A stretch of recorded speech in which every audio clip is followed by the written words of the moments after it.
दोस्तों, मैं हूं आजम शहाब और आप देख रहे हैं एनवीएन।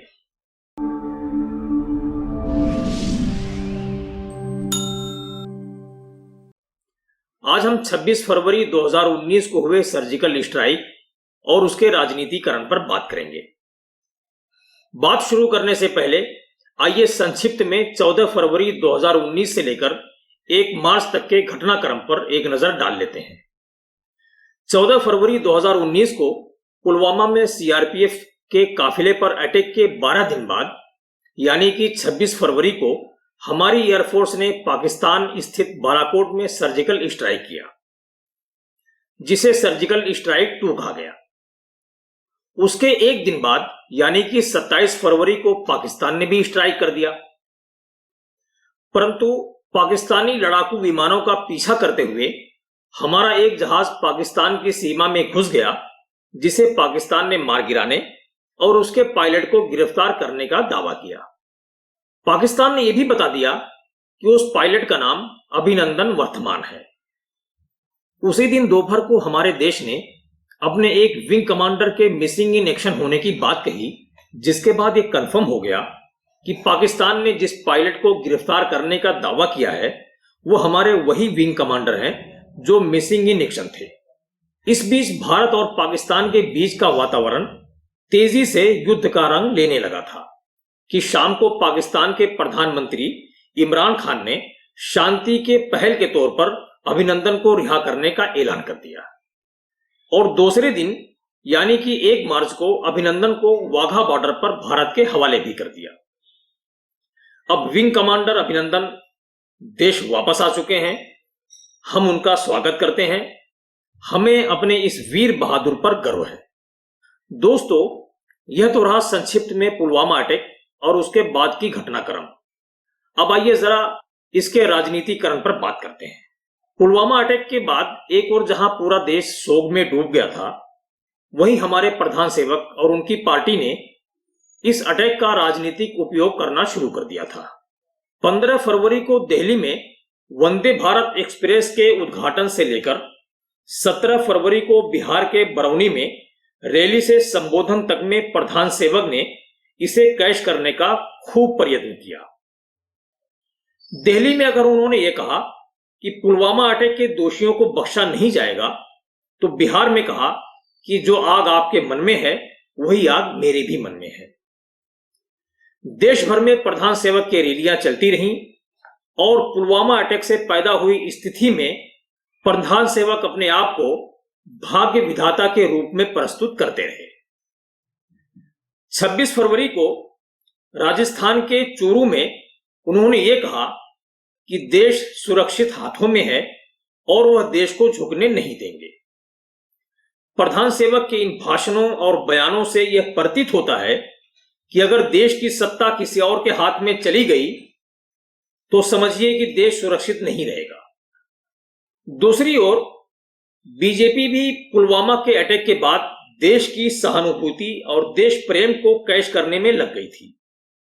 उदाहरण के तौर पर गुजरात बीजेपी के लीडर और प्रवक्ता भरत पांड्या का 19 फरवरी का यह बयान देखा जा सकता है, जिसमें वो अपने कार्यकर्ताओं को जनता से वोट मांगने का गुण सिखाते हुए ये कहते हैं कि जम्मू कश्मीर में जो अटैक हुआ है उसके विजुअल आप देखे होंगे।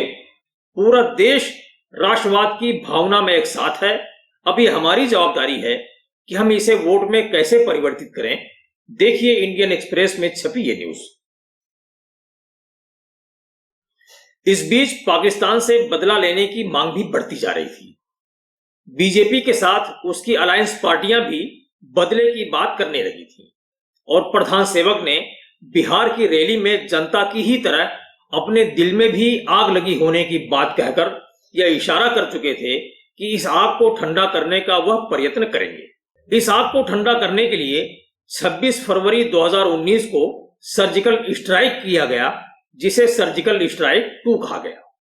जिसके बाद राष्ट्र की मीडिया ने देश को बताया कि इस स्ट्राइक में 300 से अधिक जैश के आतंकवादी मारे गए हैं। इस स्ट्राइक ने देश के गुस्से को थोड़ा शांत जरूर कर दिया, परंतु बीजेपी की ओर से प्रधान सेवक को बधाई दी जाने लगी और एयरफोर्स की बहादुरी का राजनीतिक लाभ उठाया जाने लगा। सर्जिकल स्ट्राइक का लाभ उठाने में यह भी नहीं देखा गया कि उससे सेना के मनोबल पर क्या विपरीत प्रभाव पड़ेगा। इस राजनीतिक लाभ उठाने का प्रयत्न इतने भोंडे प्रकार से किया गया कि ऐसा लगने लगा कि सर्जिकल स्ट्राइक हमारी एयरफोर्स ने नहीं बल्कि हमारे प्रधान सेवक ने खुद किया है। सेना का यह कर्तव्य होता है कि वह देश की सीमाओं की रक्षा करे और हमारी सेना इसमें सक्षम भी है। उसे सरकार से अनुमति काफी होती है और फिर सेना अपनी बहादुरी दिखा भी देती है। यह अनुमति इससे पहले की सरकारों ने भी दिया और प्रधान सेवक की भी सरकार ने दिया, लेकिन इस अनुमति का श्रेय लेना पहली बार उड़ी के स्ट्राइक के बाद हमारे प्रधान सेवक ने शुरू किया।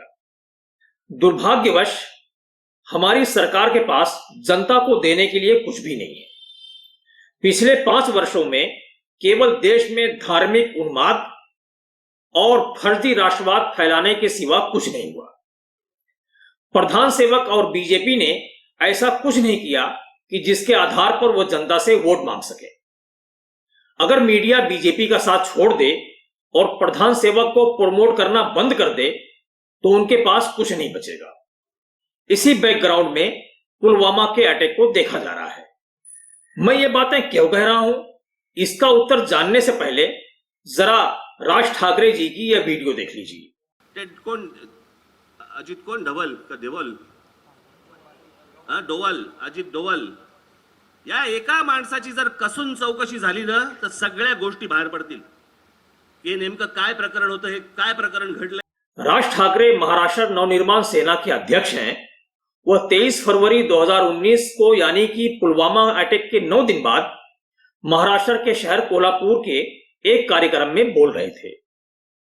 राज ठाकरे पुलवामा हमले का जिम्मेदार अजित डोवाल को और हमारे जो जवान इस हमले में शहीद हुए उन्हें राजनीतिक बलि मानते हैं। राज ठाकरे ऐसा क्यों कह रहे हैं जबकि पूरा देश पाक समर्थित आतंकवाद को इसका कारण मानता है?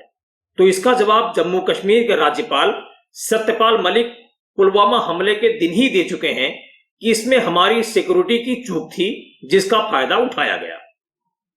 अब प्रश्न ये पैदा होता है कि अगर सिक्योरिटी की चूक थी और उसको मान भी लिया जाए तो उसे अजित डोवाल का क्या संबंध?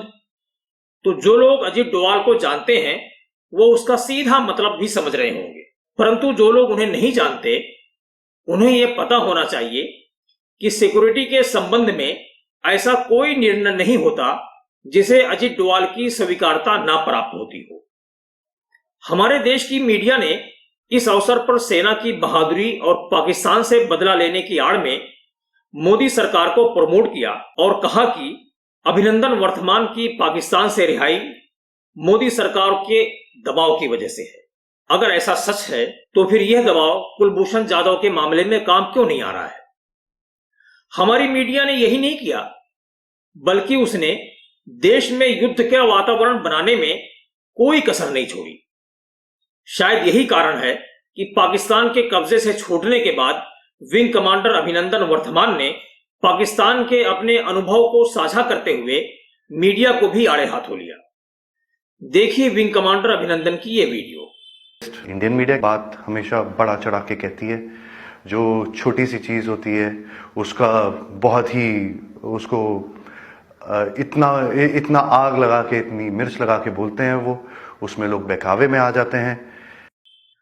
अभिनंदन के इस बयान को हमारी मीडिया उनका पाकिस्तान का डर बता रही है। मीडिया पर होने वाली चर्चाओं को देखकर हंसी आती है कि हमारा जो विंग कमांडर पाकिस्तान के कब्जे में रहकर भी पाकिस्तान से नहीं डरा और पाकिस्तानी अधिकारियों की आंख में आंख मिलाकर बात करता रहा, वह अपने ही देश में आकर के पाकिस्तान के दबाव में आ गया और पाकिस्तान से डरने लगा।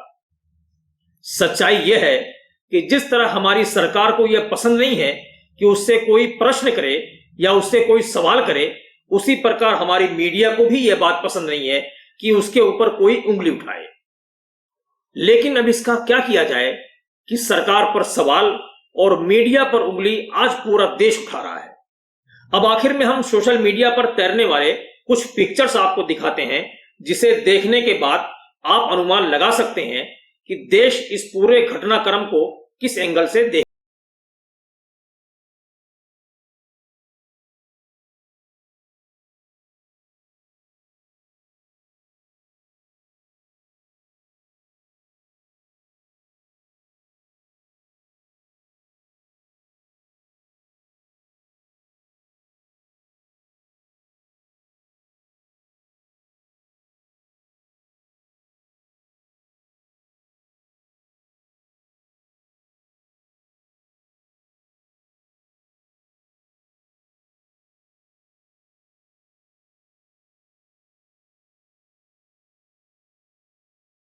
तो दोस्तों, आज के लिए बस इतना ही।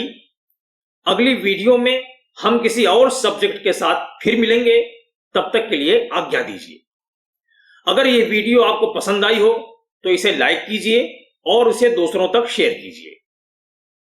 और हां, अगर आपने अभी तक यह चैनल सब्सक्राइब नहीं किया है तो प्लीज सब्सक्राइब कर लीजिए और साथ में बने बेल आइकॉन के बटन को भी दबा दीजिए। धन्यवाद।